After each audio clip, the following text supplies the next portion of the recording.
ಅಷ್ಟೇ. ನಮ್ಗೆ ಅವರಂತ ಮಧುಕರ ನಮ್ಗೆ ಮಾಡ್ಲಿಕ್ಕಾಗಲ್ಲ. ಆದ್ರೆ ಒಂದು ಸಂದೇಶ ಕೊಡ್ತಾರೆ, ಏನು ಗೊತ್ತಾ? ಪ್ರಾಪ್ತಂ ಪ್ರಾಪ್ತಂ ಉಪಾಸೀತ. ನಿಮ್ಮ ಪಾಲಿಗೆ ಕರ್ಮಾನುಸಾರವಾಗಿ ಏನು ಫಲ ಕೊಟ್ಟಿದ್ದಾನ ಭಗವಂತ, ಅದನ್ನಾದ್ರೂ ಅನುಭವಿಸ್ರಿ ಅಂತ ಅದು ಒಂದು ಸಂದೇಶ ಕೊಡ್ತಾರೆ ಪುರಂದರದಾಸರು. ಅದಕ್ಕೆ ಸುಖವಾಗಲಿ ದುಃಖವಾಗಲಿ ಸಖ ನೀನಾಗಿರು ಪಾಂಡುರಂಗ ಅಂತ ಹರಿದಾಸರು ತೋರಿಸಿಕೊಟ್ರು. ಇನ್ನೊಂದು ವ್ಯಕ್ತಿತ್ವ, ಪುರಂದರದಾಸರ ವ್ಯಕ್ತಿತ್ವ ಎಂಥದ್ದು ಅಂದ್ರೆ, ಒಂದೇ ಮಾತಲ್ಲಿ ಹೇಳಬೇಕು ಅಂತಂದ್ರೆ, ಕಾಸು ವೀಸವ ಬೇಡದಂಥ ಶ್ರೀ ಪುರಂದರ ದಾಸರೇ ಗತಿಯು ನಮಗೆ ಅಂತ ಹರಿದಾಸರು ಹಾಡು ಮಾಡ್ತಾರೆ. ಒಂದು ಕಾಸಿಗೂ ಕೂಡ ಯಾರು ಆಸೆ ಪಡೆದಲ್ವೋ ಅವರೇ ಪುರಂದರದಾಸರು.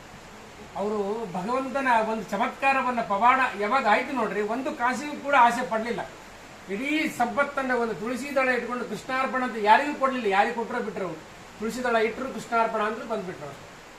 ಇಂಥ ಒಂದು ಕಾಸಿಗೂ ಕೂಡ ಯಾರು ಆಸೆ ಪಡೆದಿಲ್ಲಲ್ಲ ಅವರು ನಿಜ